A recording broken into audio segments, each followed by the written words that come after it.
बच्चों, आज हम क्लास 12th की बायोलॉजी का इवोल्यूशन चैप्टर स्टार्ट करने जा रहे हैं।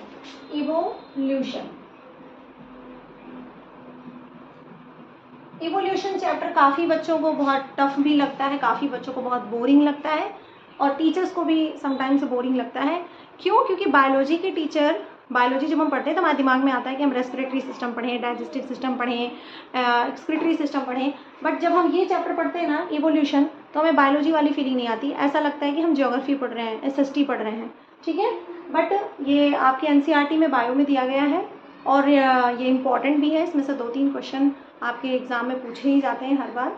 तो हम इवोल्यूशन स्टार्ट करते हैं। फर्स्ट ऑफ ऑल, इवोल्यूशन का मतलब क्या है?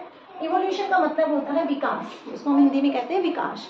मतलब हम सबका जो धरती पे जो उत्पत्ति हुई है, हम जो सारे प्राणी बने हैं वो एक विकास की क्रम से बने हैं। मतलब स्टेप बाय स्टेप हमारा विकास होता गया और हम इस स्थिति पर पहुंचे हैं। जैसे आपने छोटी क्लासेस में पढ़ा होगा कि हम ह्यूमन बींग्स पहले ऐसे नहीं थे, अर्ली मैन कहते थे उनको, बहुत ही कुरूप से होते थे, जबड़ा बाहर निकला हुआ, माथा निकला हुआ, अजीब तरीके से होते थे ना। तो आज हम कैसे, आज हम बहुत मतलब स्मार्ट हैं, अच्छे खासे दिख रहे हैं। तो ये वहाँ से यहाँ तक आने में ये जो पूरा प्रोसीजर हुआ, इसी को हम बोलते हैं विकास, है ना। हम ये भी कहते हैं कि जो एप है, जो मंकी है, वो हमारे पूर्वज हैं। तो वहाँ से ह्यूमन बींग की बनने की जो पूरी स्टेप बाय स्टेप जो प्रोसीजर है, उसी को हम बोलते हैं इवोल्यूशन। ओके, इवोल्यूशन की स्टडी को, जब इन पे हम इवोल्यूशन की पढ़ाई करते हैं तो इवोल्यूशन की स्टडी को हम बोलते हैं phylogeny. Phylogeny, that is the branch of science which deals with the study of evolution is termed as phylogeny. यहाँ पे जो एनसीईआरटी में इस चैप्टर में जो इवोल्यूशन में हमें पढ़ना है, दैट इज हमें पढ़ना है ओरिजिन ऑफ यूनिवर्स।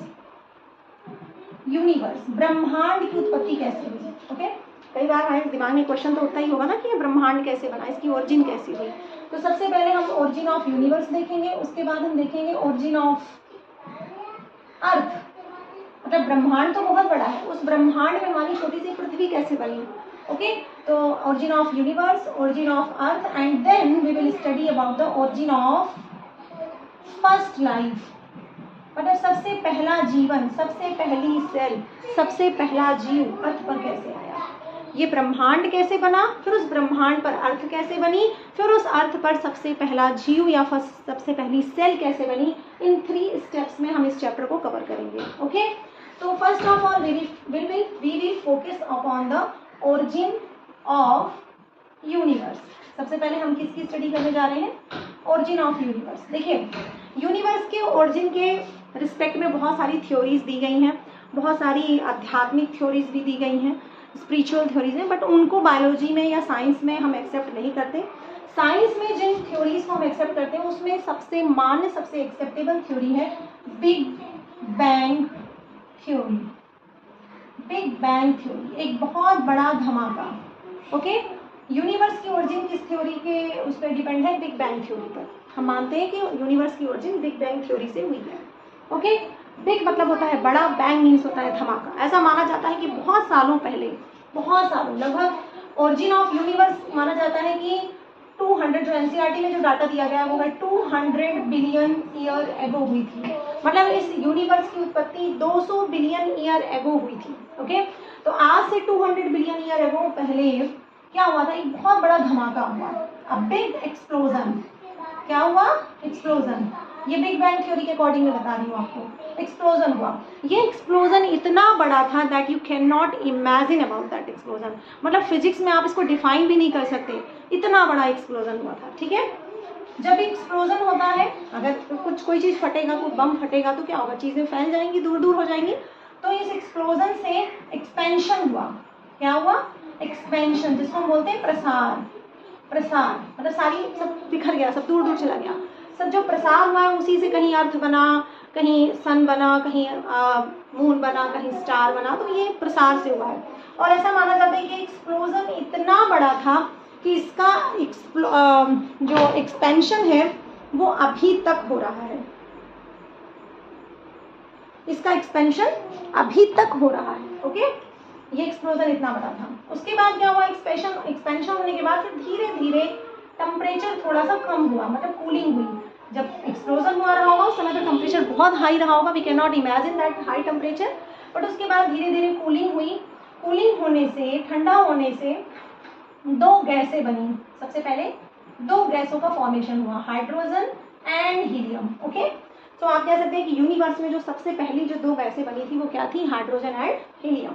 फिर इन पे जो है ग्रेविटी ने अपना वो दिखाया, काम दिखाया, gravity, gravitational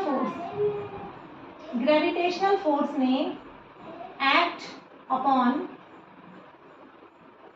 hydrogen and helium. Hydrogen और हीलियम पर ग्रेविटेशनल फोर्स ने जब इनको, ग्रेविटी ने, गुरुत्वाकर्षण ने अपनी तरफ खींचा तो ये इकट्ठे हुए होंगे, मतलब कंडेंस हो गए होंगे, या कंडेंस हो गए, मतलब हाइड्रोजन हीलियम पहले एटमॉस्फेयर में उड़ रहे हैं, फिर ग्रेविटी ने उनको अपनी तरफ खींचा, ये कंडेंस हुए, इकट्ठे हुए, और इनके कंडेंस होने से गैलेक्सी का निर्माण होता है। किसका निर्माण होता है, गैलेक्सीज का निर्माण होता है, जिसमें से एक गैलेक्सी है मिल्की वे गैलेक्सी। कौन सी galaxy, Milky Way galaxy, that is our galaxy. यही वो गैलेक्सी है जिस पर हमारी पृथ्वी है, हमारा सितारे हैं, वायुमंडल है ना। तो यही वो मिल्की वे नाम की गैलेक्सी है जिस पे पृथ्वी का जन्म हुआ। तो सबसे पहले गैलेक्सी बनी और उस गैलेक्सी पर अर्थ बनी। फॉर एग्जाम्पल यू कैन, इसको आप इस फिगर से ऐसे समझ सकते हैं कि ये यूनिवर्स हो गया। ओके, यूनिवर्स बहुत बड़ा है, बहुत बड़ा है। पूरे यूनिवर्स पे अभी हम वहां तक पहुंच ही नहीं पाए, कितना बड़ा यूनिवर्स है, कितना इसका कितना एक्सपेंशन है। इस यूनिवर्स पर कई छोटी छोटी गैलेक्सीज हैं। क्या है, गैलेक्सीज। ये यूनिवर्स हो गया, यूनिवर्स के ऊपर गैलेक्सी हो गई, और इन्हीं गैलेक्सी में से एक गैलेक्सी मिल्की वे गैलेक्सी है। मान लेते हैं ये मिल्की वे गैलेक्सी है और इसी गैलेक्सी पर हमारी अर्थ है। इस गैलेक्सी पर क्या है, हमारी अर्थ है। ओके, यूनिवर्स, फिर गैलेक्सी, और उस गैलेक्सी पर हमारी अर्थ। तो इस तरीके से यूनिवर्स के ऊपर बहुत सारी गैलेक्सीज, और उसी में एक गैलेक्सी है मिल्की वे नाम की, और इसी गैलेक्सी पर हमारी अर्थ। ओके, अब देखते हैं अर्थ कैसे बनी। मतलब इसी गैलेक्सी में एक ऐसा जगह था जहाँ पे अर्थ बन गई। तो अर्थ कैसी थी, जो अर्ली अर्थ थी, अर्ली अर्थ की हम बात करते हैं, मतलब जो अभी पूरी तरीके से अर्थ बनी भी नहीं है। अर्ली अर्थ ऐसी थी कि उस पर कोई एटमॉस्फेयर नहीं था, मतलब कोई भी गैसेस नहीं थी, ऑक्सीजन नहीं था। ओके, जो कि आज की अर्थ में oxygen is the most, you can say कि इम्पोर्टेंट गैस। ओके, लाइफ, जिससे इसके बिना हम लाइफ की इमेजिनेशन भी नहीं कर सकते ऑक्सीजन के बगैर। रिड्यूसिंग एटमॉस्फेयर था, रिड्यूसिंग थी हमारी जो अर्ली अर्थ थी, जो पुरानी अर्थ थी, वो रिड्यूसिंग थी, और इस पे वॉल्केनोज इरप्शन होते रहते थे, मतलब ज्वालामुखियां फटती रहती थी। इतनी गर्म थी ये धरती, और इस पर ज्वालामुखी फटते रहते थे, और कई सालों तक ऐसा चलता रहा, इस पर ज्वालामुखी फटती रही। ये ज्वालामुखी से ये जो लावा निकल रहा है, इसको हम बोलते थे मोल्टन मास। इसको हमने क्या बोला, मोल्टन मास। इस मोल्टन मास से हमें कुछ चीजें मिली। इस मोल्टन मास से हमें मिला मीथेन, इस मोल्टन मास से हमें मिला अमोनिया, इस मोल्टन मास से हमें मिला carbon dioxide, and the very important thing, हमें इससे मिला वाटर, वाटर वेपर मिला। ओके,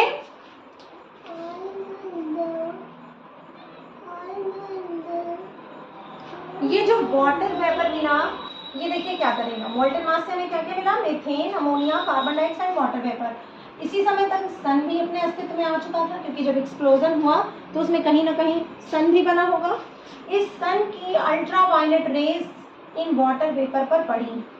सन की अल्ट्रावायलेट रेज किस पे पड़ी, वाटर वेपर पे पड़ी। Then water vapour break down into hydrogen and oxygen, क्योंकि वाटर में क्या है, हाइड्रोजन है और ऑक्सीजन है, तो जब इस पे अल्ट्रावायलेट रेज पड़ी तो ये हाइड्रोजन और ऑक्सीजन में टूट गया। हाइड्रोजन लाइट था, हल्का था, इसलिए ये स्केप हो गया। स्केप मतलब एटमॉस्फेयर में, वायुमंडल में ऊपर स्केप हो गया, उड़ गया। जबकि जो ऑक्सीजन था, ऑक्सीजन ने रिएक्ट कर लिया, रिएक्ट विद, किसके साथ रिएक्शन करेगा, मीथेन भी तो है, अमोनिया भी तो है, तो ये रिएक्ट करेगा किसके साथ, मीथेन के साथ और अमोनिया के साथ। जो मोल्टेन मास में मीथेन और अमोनिया भी बने थे, इनसे ऑक्सीजन ने कर ली रिएक्शन, जिसके फलस्वरूप दो इंपॉर्टेंट चीजें बनी, वाटर एंड कार्बन डाइऑक्साइड। और ये वाला जो वाटर बना, ये अब लिक्विड फॉर्म में बना था। किस फॉर्म में बना था, लिक्विड फॉर्म में। Yes, this water is useful for us, this water vapour was not useful for us. मतलब ये जो वाटर वेपर था, इससे हमें क्या लेना, हमें तो वाटर चाहिए, हमें तो लिक्विड फॉर्म में चाहिए ना। तो अब हमारा लिक्विड फॉर्म में वाटर बन चुका है। ओके, ये जो लिक्विड फॉर्म में वाटर बना, मैं इधर लिखती हूँ, शायद दिख नहीं रहा है बोर्ड में, यहाँ लिखती हूँ, वाटर बन गया हमारा। क्या बन गया? वाटर।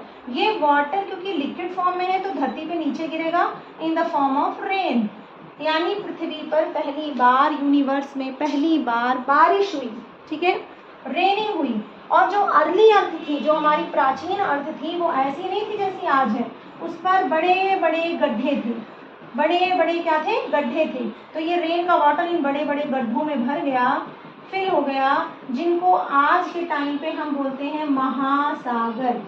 यही वो महासागर है, समुद्र है, यानी कि समुद्र का निर्माण ऐसे हुआ है। जो पहली बार जो बारिश हुई, मतलब जो लिक्विड वाटर बना था, वो जो धरती पर पहली बार गिरा, तो धरती में जो बड़े बड़े गड्ढे थे, डिप्रेशन थे, वो पानी से भर गए और इस तरीके से पृथ्वी पर महासागर की उत्पत्ति हुई। तो पहला जीवन भी, पहला सेल भी कहाँ उत्पन्न होगा? महासागर में। ओके, जीवन की उत्पत्ति कहाँ पर हुई है? महासागरों में हुई है।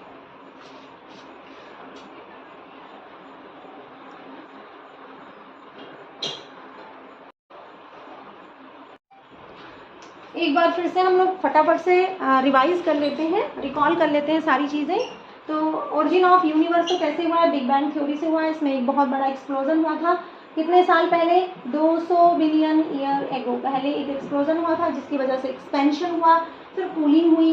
कूलिंग के फलस्वरूप दो गैसें बनी, हाइड्रोजन एंड हीलियम, जिनको ग्रेविटी ने अपनी तरफ खींचा।